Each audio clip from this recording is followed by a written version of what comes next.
하나님 말씀은 잠언서 14장 30절입니다. 다 같이 시작. 평안한 마음은 육신의 생명이나 시기는 뼈를 썩게 하느니라. 아멘. 오늘 하나님의 말씀 주제는 시기와 질투는 결국 망하게 한다 라는 주제로 하나님의 말씀을 전하고자 합니다. 14장 30절 보면 평안한 마음과 시기를 비교하면서 하나님의 말씀을 전했습니다. 시기하는 마음이 올라오면 평안한 마음이 깨진다라는 겁니다. 평안한 마음은 육신의 생명을 가져오지만 시기는 뼈를 썩게 한답니다. 곧 시기는 육신도 병들게 합니다. 평안한 마음은 육신에게 생명을 주고 육신을 강건케 하지만 시기는 뼈를 썩게 하고 육신을 병들게 합니다. 그런데 시기가 단순히 육신만 병들게 하는 것이 아닙니다. 영도 망하게 합니다. 그래서 시기와 질투는 상당히 위험합니다. 시기와 질투는 악한 영의 속성입니다.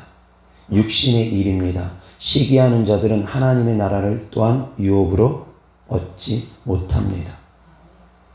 시기의 죄가 가벼운 죄가 아닙니다. 시기하고 질투하는 것이 남 잘되는 꼴을 못 보는 것이 결코 가벼운 죄가 아닙니다. 내 감정에서만 일어났을 뿐인데 이 죄들은 다른 중한 죄들하고 버금가는 죄라는 겁니다. 그래서 하나님의 나라를 유업으로 받지 못한다고까지 합니다. 시기는 악한 영의 속성이고 악한 영의 것이라고 합니다. 육신의 것이라고 합니다. 사랑하는 성도님들, 우리는 하나님의 자녀입니다. 고린도전서 13장에 사랑에 대해서 구체적으로 나열합니다. 사랑의 속성 가운데 사랑은 시기하지 아니한다라는 말씀도 있습니다. 흔히 우리는 생각합니다. 사랑하니까 질투한다고, 사랑하니까 시기한다고, 그렇게 생각들하고 그렇게들 이야기들을 많이 합니다. 그러나 이것은 잘못된 지식입니다. 하나님께서 우리를 향한 사랑에 질투하는 마음이 있습니다. 하나님은 우리를 질투하시며 사랑합니다. 그런데 이것을 잘못 오해해가지고 사람들이 하는 질투와 시기를 마치 하나님이 우리를 향한 질투인 것처럼 착각하면 안 됩니다. 하나님이 우리를 향한 질투하시는 하나님이라는 말씀은 무슨 말씀이냐면 우리를 살리기 위한 말씀입니다. 하나님께서 우리를 향한 질투는 우리를 살리기 위한 말씀이고 우리를 살리기 위해서 질투하시는 겁니다. 우상 숭배하는 자들을 향해서 나는 질투하는 하나님이라 주님은 말씀하십니다.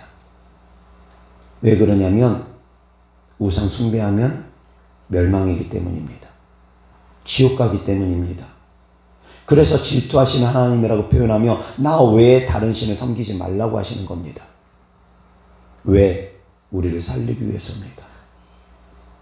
우리를 천국까지 인도하시고 이끌어 주시고 천국에서 영원히 함께 하기 위해서 하나님께서는 우리를 향해서 질투하십니다. 우리가 다른 신을 섬기고 우리가 다른 마음을 품고 그러지 말라는 겁니다. 그래서 하나님께서는 우리를 향해서 질투하신 하나님이라고 합니다. 그런데 인간들이 하는 질투와 시기는 그런 사랑의 마음이 아니라 미움의 마음을 바탕으로 하고 있습니다. 겉보기는 사랑인 것 같지만 사랑이 아닙니다. 변질된 사랑이고 삐뚤어진 사랑이고 곧 그것은 미움의 다른 모습을 갖고 있습니다. 사랑하는 성도님들, 하나님을 사랑할 수 있기를 바랍니다. 하나님을 사랑함에 있어서 다른 사람하고 비교하면 안 됩니다. 시기와 질투가 왜 일어나느냐? 자꾸 비교하기 때문입니다. 그리고 또 하나, 시기하고 질투가 왜 일어나느냐? 자존감이 약하기 때문입니다. 다른 사람하고 자꾸 비교합니다. 그리고 또한 본인이 자존감이 너무 없습니다. 그래서 자꾸 시기하고 질투하는 겁니다. 하나님은 우리를 어떻게 사랑하시는지 잘 모르다 보니까 그럽니다. 하나님은 우리를 사랑하시는 방법은 너무 쉽습니다. 사랑하는 성도님들, 하나님께 더 많은 사랑을 받으려면 어떻게 해야 되는 줄 아십니까? 하나님께 더 많은 사랑을 받고 싶고 더 많은 은혜를 받고 싶으면 어떻게 해야 되는 줄 아십니까? 하나님의 사랑을 받는 자들이 어떤 사람입니까? 하나님을 만나는 사람들이 어떤 사람들입니까? 하나님을 간절히 찾는 자. 단순합니다. 하나님의 사랑을 잊고 싶으면 내가, 성도님들이 하나님 사랑하면 됩니다. 더 많은 사랑을 잊고 싶으면, 더 많은 은혜를 받고 싶으면 내가 더 많이 하나님을 사랑하고 더 많이 하나님께 가까이 가면 됩니다. 그런데 그러한 노력은 행하지 않으면서 사춘이 땅 사면 배 아파하듯이 저 사람이 은혜 받으면, 저 사람이 치유받으면, 저 사람이 귀신들이 떠나가면, 저 사람이 물질적으로 풍요하면 괜히 성도들끼리도 배 아파하고 기분 나빠하고 그런 일들이 너무 많다라는 겁니다. 이루 말할 수 없을 정도로 많습니다. 교회 안에서. 시기 질투의 영들이 교회 안에 너무너무 많습니다. 하다못해 주의 종들도 예외가 아닙니다. 담임 목사가 부목사님이 자기보다 더 능력 있고 더 성도들에게 사랑받는 것 같으면 담임 목사가 부목사 안 키워줍니다. 쫓아내버리기까지도 합니다. 싫다 이겁니다. 자기 자리 뺏길까 봐 더 두렵고 성도들에게 자기보다 더 사랑받는 것도 싫다 이겁니다. 교회 안에도 시기 질투가 장난이 아닙니다. 목사님들이라고 예외가 아닙니다. 똑같습니다. 어떤 교회가 부흥하고 자기 교회가 부흥이 안 되는 것 같으면 경쟁 상대처럼 여겨서 그것도 시기 질투하고, 유튜브에서 어떤 채널이 잘 나가면 그것도 시기 질투하고, 나하고 전혀 상관도 없는데도 그냥 배 아프다 이겁니다. 기분 나쁘다 이겁니다. 사춘이 땅 사면 배 아파하듯이 교회 안에서도 세상적인 그런 모습을 그대로 가지고 와서 시기하고 질투하는 일들이 너무 많습니다. 너무너무 많습니다. 하다못해 기도받는 것 가지고도 시기하고 질투하기도 합니다. 목사님께 자기는 기도를 짧게 받았는데 저 사람은 좀 길게 받았다 싶으면 그거 가지고도 불편해하는 분들 정말 많이 계십니다. 실제로 지방에서 오신 분들 가운데 그런 분이 계셨습니다. 자기는 지방에서 힘들게 올라왔는데 목사님이 자기 생각만큼 기도를 안 해준답니다. 자기는 힘들게 올라왔는데 자기가 기대하는 만큼 목사님 기도를 안 해준다고 그러면서 그걸 가지고 서운해하고 삐지고 기분 나빠하시는 분도 계셨습니다. 예전에 그런 성도님이 있었습니다. 제대로 걷지도 못했습니다. 화장실 갈 때마다 픽픽 넘어지고 앉았다 일어나지도 못하는 성도가 있었습니다. 그렇게 몇 주 동안 지켜보다가 어느 날은 제가 주님 주시는 감동에 따라서 집중적으로 기도해 줘야 되겠다 싶어서 그날은 그 성도님 붙잡고 한 20분가량을 집중적으로 기도해 줬습니다. 일어나 걸어, 일어나 걸어, 일어나 걸어 계속. 예수 그리스도 이름으로 일어나 걸을지어다, 걸을지어다, 걸을지어다. 계속 일어나려고 하면 넘어지고 일어나려고 하면 넘어지고 앉았다 일어나지를 못합니다. 힘이 없어서. 근데 계속 붙잡고 20여 분을 수백 번 이상을 명령했을 겁니다. 일어나 걸어, 걸어, 걸어. 계속 걷게 하고 걷게 하고 걷게 하고. 그런 가운데 결국 걸었습니다. 다리에 힘이 들어갔습니다. 우리 교회 오기 전에 죽으려고 약까지 다 사놓고 있었습니다. 그런 가운데서 우리 교회 와가지고 기쁨을 회복하고 육체적으로 걸을 수 있게 되고 많은 것이 회복이 되어졌는데 이 성도님이 어디에서 넘어졌느냐? 시기 질투에서 넘어졌습니다. 목사님이 처음만큼 자기를 챙겨주지 않고 처음 왔을 때만큼 기도를 안 해준다라는 겁니다. 그러면서 시기 질투해가지고 결국 그걸로 인해서 넘어져 버렸습니다. 시기 질투는 그 사람의 영혼을 병들게 하고 그 사람의 육체를 병들게 합니다. 사랑하는 성도님들, 하나님 우리를 향한 질투는 사랑의 마음으로 하시는 질투입니다. 그런데 우리가 하는 질투와 시기는 사랑의 마음보다도 미워하는 마음이 강합니다. 남 잘되는 꼴 보고 싶지 않다라는 겁니다. 사랑하는 성도님들, 마음이 주님을 닮아서 너그러워질 수 있기를 바랍니다. 내 마음이 주님의 마음에 합할 수 있기를 주 예수 그리스도로 축원합니다. 내 마음의 관점에서 보니까 그러는 겁니다. 하나님의 관점에서 보지를 못하고 자꾸 내 마음의 관점에서 보니까 그러는 겁니다. 이 보는 관점이 바뀌어야 됩니다.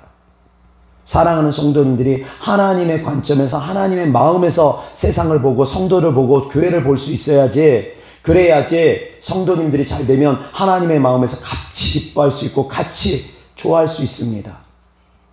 하나님은 우리가 잘 되면 기뻐하십니다. 우리 영혼이 잘 되면 좋아하시고 기뻐하십니다. 우리의 질병이 치유되면 하나님의 영광이 나타난 겁니다. 저는 유튜브 간증 같은 걸 보면서 축사 영상이란 치유기도 영상 같은 거 저도 한 번씩 봅니다. 세계적인 사역자 영상 한 번씩 봅니다. 그런 가운데 놀라운 그런 치유가 일어나면 저도 모르게 감동의 눈물이 흘릴 때가 있습니다. 저렇게 힘든 사람 하나님께서 고쳐주셨구나. 저렇게 고통받는 사람 하나님께서 고쳐주셨구나. 나하고 전혀 상관없는 사람인데도 유튜브 영상 보다가 하나님의 은혜가 너무너무 감사해서, 하나님의 일하심이 너무너무 감사해서 눈물을 흘립니다.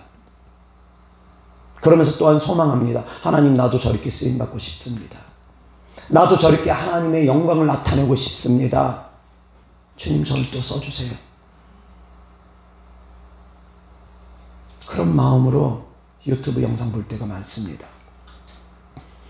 사랑하는 성도님들, 시기 질투는 자존감이 낮아서 그런 겁니다.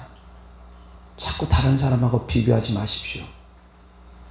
다른 사람하고 비교하지 마십시오. 시기 질투하는 마음은 내려놓음이 없기 때문이기도 합니다. 나를 아직까지 비우지 못했습니다. 나를 완전히 비우지 못했기 때문에 자꾸 그럽니다. 나를 한번 죽음의 벼랑 끝에 몰아보십시오. 그러면 시기 질투도 없습니다. 정말 그렇습니다. 내가 부인되지 못했기 때문에 여전히 그 감정들이 올라오는 겁니다. 사랑하는 성도님들, 믿음으로 행할 수 있기를 주 예수 그리스도로 축원합니다. 이어서 야고보서 3장 13절부터 18절까지 다 같이 시작. 너희 중에 지혜와 총명이 있는 자가 누구냐? 그는 선행으로 말미암아 지혜의 온유함으로 그 행함을 보일지니라. 그러나 너희 마음속에 독한 시기와 다툼이 있으면 자랑하지 말라. 진리를 거슬러 거짓말하지 말라. 이러한 지혜는 위로부터 내려온 것이 아니오 땅 위의 것이요 정욕의 것이요 귀신의 것이니 시기와 다툼이 있는 곳에는 혼란과 모든 악한 일이 있음이라. 오직 위로부터 난 지혜는 첫째 성결하고 다음에 화평하고 관용하고 양순하며 긍휼과 선한 열매가 가득하고 편견과 거짓이 없나니 화평하게 하는 자들은 화평으로 심어 의의 열매를 거두느니라. 아멘. 여기서도 역시 시기와 질투와 화평 같이 비교하면서 말씀을 전합니다.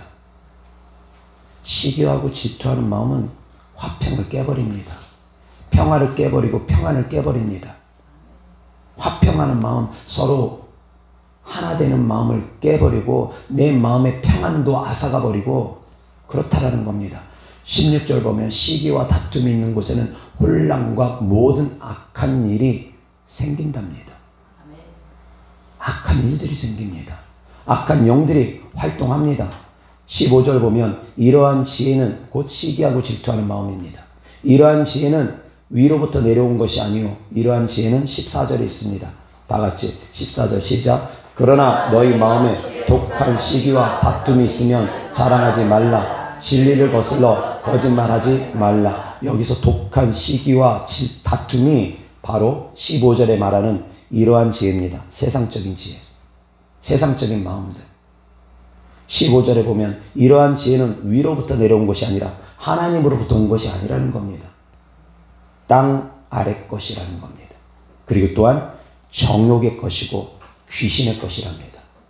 시기와 질투는 귀신의 것입니다. 깨달을 수 있기를 바랍니다. 시기하고 질투하는 마음은 하나님이 주시는 마음이 아닙니다. 사랑으로 적당히 포장돼 가지고 시기하고 질투한다고 잘못된 겁니다. 변질된 겁니다. 사랑하는 성도님들, 주님 안에서 더욱더 너그러운 마음을 가질 수 있기를 바랍니다. 아멘. 남이 잘 되면, 성도들이 잘 되면 같이 칭찬해주고 같이 기뻐해 줄 수 있는 성도님들 되기를 주 예수 그리스도 이름으로 축원합니다. 피리를 불면 같이 춤추고 곡을 하면 같이 우는 성도들이 되라는 겁니다. 슬픔이 있으면 같이 슬픔을 나누고 같이 애통해주고, 기쁨이 있으면 같이 기쁨을 나누는 성도들이 되라는 겁니다. 결혼식 할 때 주례사로 그런 말을 하지 않습니까? 기쁠 때나 슬플 때나 즐거울 때나 우울할 때나 함께 하라는 겁니다. 기쁨도 슬픔도 함께 하라는 겁니다. 그것은 그리스도인들이 그렇게 살아가라고 주님께서 말씀하신 겁니다. 아멘. 아멘. 그래서 다른 사람들이 잘 되면 같이 기뻐해주고 부러워할 수 있습니다. 근데 그 부러움이 천국을 향한 침노로 나아가야 됩니다. 천국은 침노하는 것입니다. 근데 이것을 또 문자적으로 해석을 잘못해서 이상하게 해석하는 분들이 있습니다. 천국은 침노하는 것이라고 해가지고 남의 천국을 빼앗는 것처럼 착각하는 분이 있습니다. 침노라는 것은 빼앗아서 강탈하는 겁니다. 힘으로 빼앗는 것이 침노하는 겁니다. 강제로 빼앗는 것이 침노하는 겁니다. 그런데 이것을 문자 그대로 해석을 해가지고 다른 사람 것을 빼앗는 것이라고 착각하는 분이 계십니다. 그렇게 하나님의 말씀을 이상하게 해석을 하는 분들이 있습니다. 문자적으로밖에 읽지를 못하는 분들이 있습니다. 하나님의 말씀을 영적으로 보지 못하면 그렇습니다. 천국은 침노하는 곳입니다. 침노하는 자들은 빼앗을 수 있습니다. 아멘? 자, 그러면 어떻게 빼앗습니까? 여기서 말하는 천국은 대체 무엇입니까? 세례 요한의 때로부터 천국은 침노를 당하나니 침노하는 자는 빼앗으리라. 세례 요한 때부터입니다. 예수님 오시면서부터입니다. 그 전에는 천국을 침노할 수가 없었습니다. 빼앗을 수가 없었습니다. 예수님 오면서부터 달라진 것에 대해서 성도님들은 아셔야 됩니다. 천국은 두 가지로 우리는 해석을 해야 됩니다. 장차 우리가 갈 천국, 그리고 또 하나, 내 안에 하나님의 나라가 임한다고 하지 않았습니까? 장차 가는 천국과 내 안에 있는 천국 두 가지가 있습니다. 그래서 천국은 침노를 당한다라는 말씀은 이것을 같이 해석해야 됩니다. 여호와 하나님 말씀, 마태복음 11장 12절입니다. 다 같이 시작. 세례 요한의 때부터 지금까지 천국은 침노를 당하나니 침노하는 자는 빼앗느니라. 아멘. 자, 여기서 이것은 비유적인 말씀입니다. 그래서 이 말씀을 다른 비유하고 같이 해석을 한다면, 값진 진주를 만나면 어떻게 해야 됩니까? 값진 진주를 만나면 다 팔아 그 값진 진주를 사야 된다고 합니다. 밭에 감추인 보화를 보면 어떻게 해야 됩니까? 다 팔아서 그 밭을 사야 된다고 합니다. 그것이 바로 천국을 침노하는 자세라는 겁니다. 다 팔아서 그 천국을 소유해라. 그것이 바로 천국을 침노하는 자세라는 겁니다. 예수 그리스도를 믿는 믿음 안에서 그 믿음을 지키기 위해서는 다 팔아서라도 그 믿음을 지켜나가라. 다른 모든 것을 다 포기해서라도 가장 값진 보화인, 가장 값진 진주인 예수 그리스도를 소유해라. 그 믿음을 지켜나가라. 바로 그 말씀입니다. 그리고 또한 다르게도 해석합니다. 첫 번째는 다 팔아서 예수 그리스도를 소유하고 그 믿음을 지켜나가라는 것. 그리고 다르게 또 해석하면 70인의 제자가 귀신을 쫓고 질병을 고치고 예수님께 돌아와서 기뻐하면서 예수님께 말을 합니다. 주님, 귀신들이 우리에게 항복하더이다. 귀신들도 우리에게 항복하더이다. 주님의 이름으로 귀신을 쫓으니까 귀신들도 우리에게 항복하며 벌벌벌벌 떨며 떠나가더이다. 라고 하니 주님께서 말씀하십니다.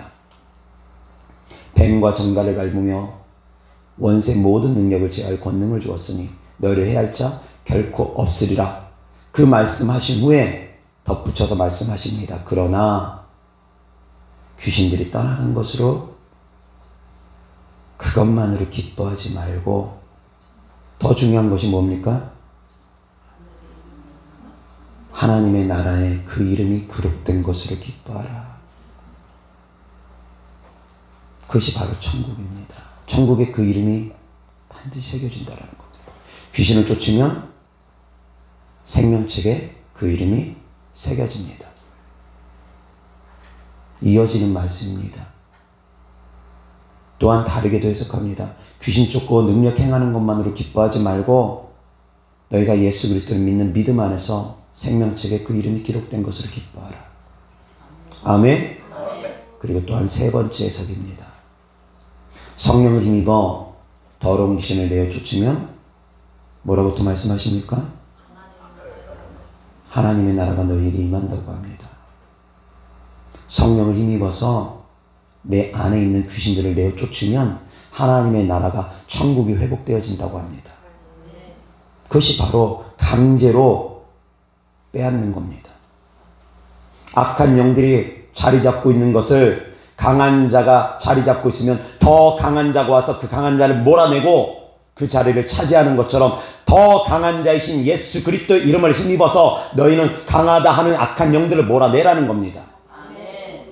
그러면 내 안에 하나님의 나라가 이루어집니다. 아멘. 이것이 제대로 된 해석입니다. 그런데 문자적으로 해석을 잘못하는 분들이 많이 계십니다. 영적인 비밀들을 알지 못해서 그러는 것 같습니다.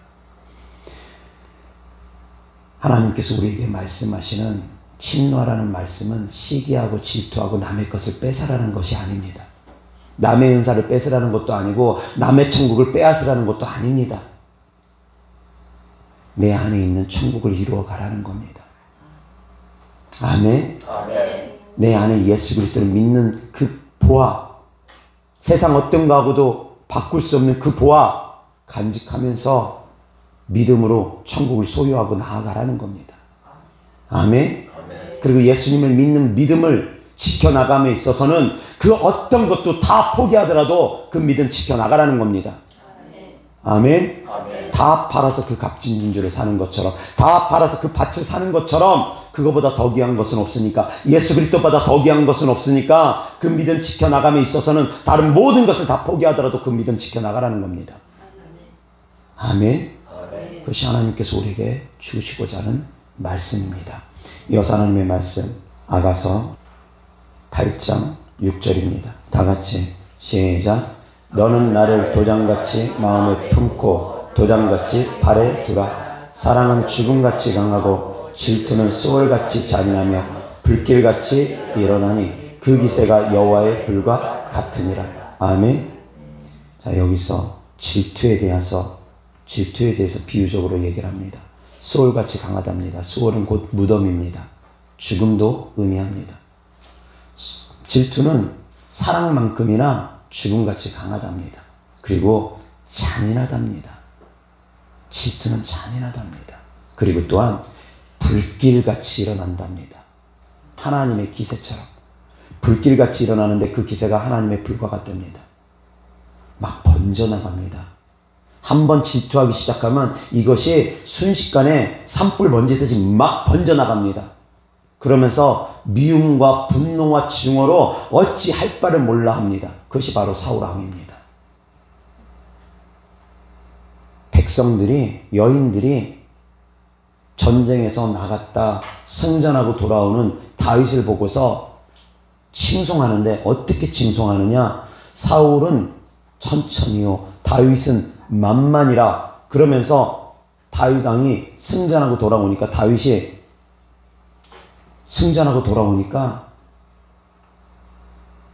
칭송을 하는데 그렇게까지 칭송을 합니다. 사울 왕의 시기하고 질투하는 마음에 불을 지펴버렸습니다. 그래서 사울 왕이 그 다음날, 그 이튿날 어떤 일이 벌어졌느냐? 악신이 들어왔습니다. 악신이 들어온 계기가 시기하고 질투하는 마음으로 들어오게 된 겁니다. 아셔야지 됩니다. 시기하는 마음이 오니까 그 다음날 악한 영이 들어와서 반미치게 만들어버린 겁니다. 그런 가운데 다윗이 이제 그 악신을 쫓기 위해서 수금을 타는데, 수금을 타고 있는 다윗을 향해서 마음의 살인 충동이 올라옵니다. 내가 저를 창을 던져서 벽에다 꽂아버려야 되겠다. 자기를 위해서 온 다윗을, 자기 안에 있는 귀신 쫓기 위해서 찾아온 다윗을 죽이고자 하는 마음이 여기서 불듯이 막 올라옵니다. 그 기세가 하나님의 불처럼 막 타오릅니다. 시기하는 마음, 질투하는 마음이 그렇게 무섭습니다. 그것이 올라오면 막 다 불질러 버립니다. 은혜도 잊어버리고, 다윗이 이스라엘을 위해서 어떻게 행했는지도 잊어버리고, 다윗 때문에 골리앗을 물리치고 블레셋과의 전쟁에서 승리하고, 다윗이 가는 곳곳마다 승전을 했기 때문에 이스라엘의 영토가 확장되어지고, 그러고 있는 것은 다 생각하지 아니하고 저가 만만이라고, 나는 천천히인데, 부목사 때문에 그 교회가 붕대고 있는데도 불구하고 담임 목사는 시기하고 질투하면서 저 부목사에게 상도들이 더 많이 따르는 것 같다. 쫓아내야 되겠다. 그런 마음들을 갖고 있는 사람들이 너무 많다는 겁니다. 이어서 하나님 말씀입니다. 사무엘상 18장 6절부터 12절입니다.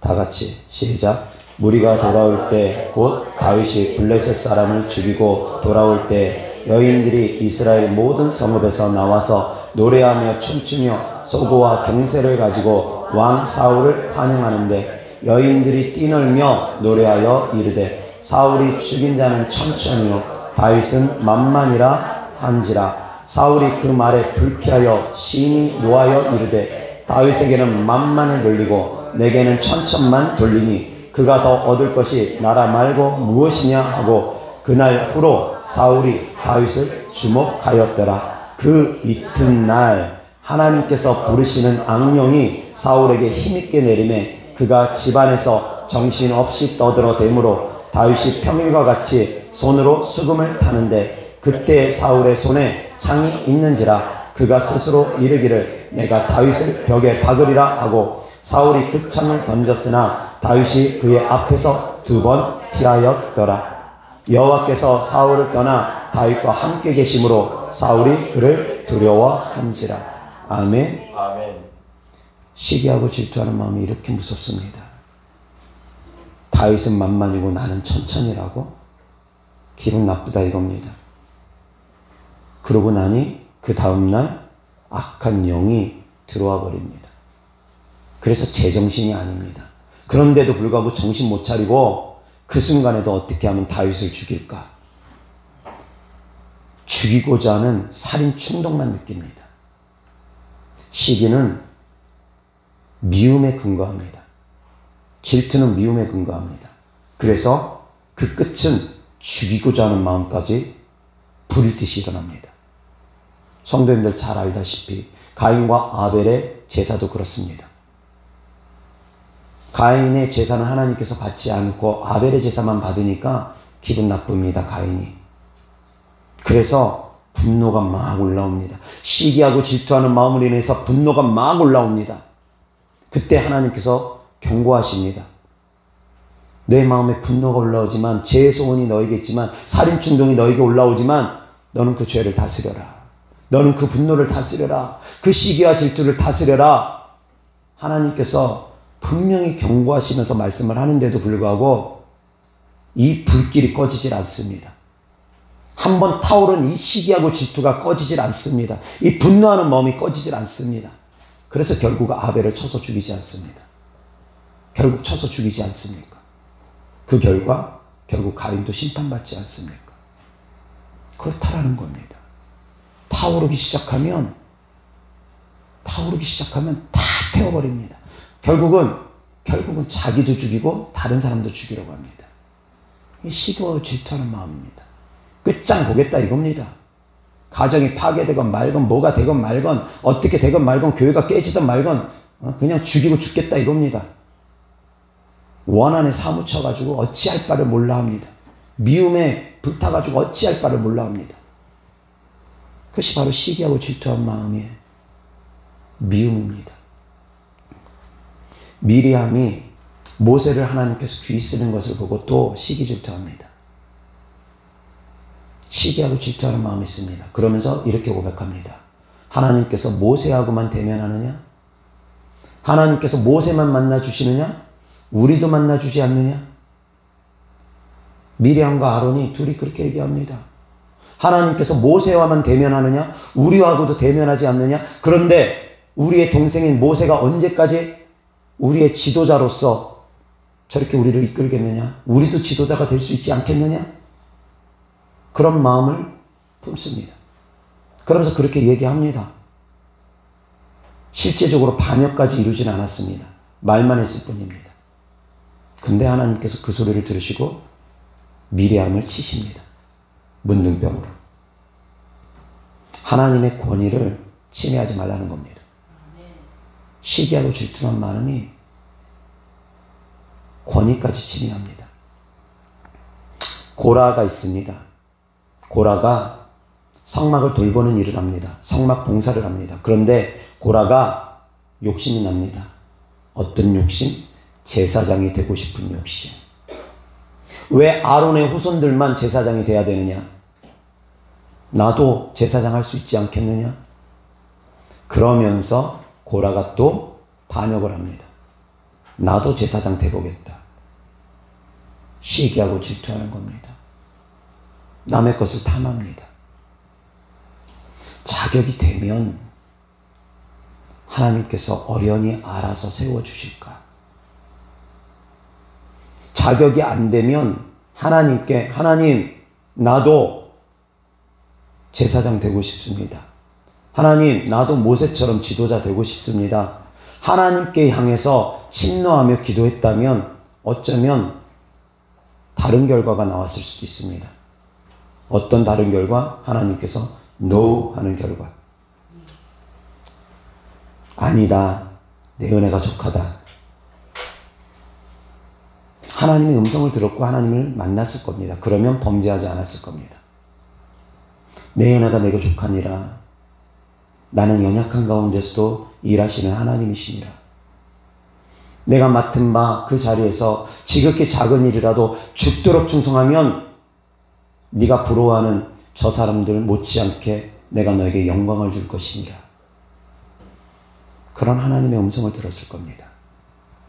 그런데 그들은 하나님을 보지 못하고 하나님께 향하지 못하고 사람만 향해서 시기하고 질투를 쏟아낸 겁니다. 사랑하는 성도님들, 매 순간 하나님께 시선을 돌릴 수 있기를 주 예수 그리스도 이름으로 축원합니다. 세상에 그런 말이 있습니다. 부러워하면 진답니다. 부러워하면 지는 겁니다. 사람을 향해서 그 부러움을 쏟아내지 말고 주님께 애통할 수 있는 성도님들 되시기를 주 예수 그리스도 이름으로 축원합니다. 주님께 간구하라는 겁니다. 하나님 나도 저 부목사처럼, 하나님 나도 저 주의종처럼 나도 쓰임받고 싶어요. 나도 저렇게 하나님의 일을 하고 싶어요. 그래서 사모하는 마음으로 하나님께 나아가야지 괜히 시기하고 질투하니까 막 뒤에 가서 욕하고 다니고 험담하고 다니고 뭐 하는 짓입니까? 그리스도인들은 그런 자세로 가면 안 됩니다. 그것은 마귀가 하는 짓입니다. 깨달을 수 있기를 바랍니다. 기도하겠습니다. 하나님 아버지 감사합니다. 사랑합니다. 우리 안에 육신의 마음인, 귀신들이 주는 마음인 시기하고 질투하는 마음이 떠나가기를 원합니다. 시기하고 질투하는 자들 또한 하나님의 나라를 유업으로 얻지 못한다고 했고, 하나님께서 우리에게 주시는 사랑은 시기하지 않는 것이라고 했사오니, 하나님, 사랑하는 자녀들 모든 어렵고 힘든 삶 가운데 놓여있을 때 더욱더 하나님을 의지하고 하나님을 바라보고 하나님을 향해서 침노하며 애통하며 기도하는 성도들 되어지게 하여 주시옵소서. 그래서 하나님을 사랑하는 자들이 하나님의 사랑을 입고 하나님을 간절히 찾는 자들이 하나님을 만난다라는 주님의 말씀처럼 하나님을 향해서 간절히 찾고 간절히 하나님을 사랑하여서 사랑하는 성도님들의 믿음대로 하나님의 은혜가 더욱더 부어지는 삶을, 하나님의 은혜를 더욱더 받아 누리는 삶을 살아갈 수 있게 하여 주옵소서. 하나님께 드려지는 예물들을 축복합니다. 하나님을 사랑하는 마음으로 드린 예물 드립니다. 내 물질이 있는 곳에 내 마음이 있다고 주께서 말씀하신 주님의 말씀대로 사랑하는 성도님들이 하나님을 사랑하는 마음으로 드린 예물들 축복하여 주셔서 하늘의 신령한 복과 이 땅의 기름진 복으로 채워주시되 이 땅에서도 머리 될지언정 꼬리 되지 아니하고 구워줄지언정 구이지 아니하는 삶을 살아갈 수 있도록 축복하여 주옵소서. 우리 주님 예수 그리스도 이름으로 축복하며 기도드렸습니다. 아멘.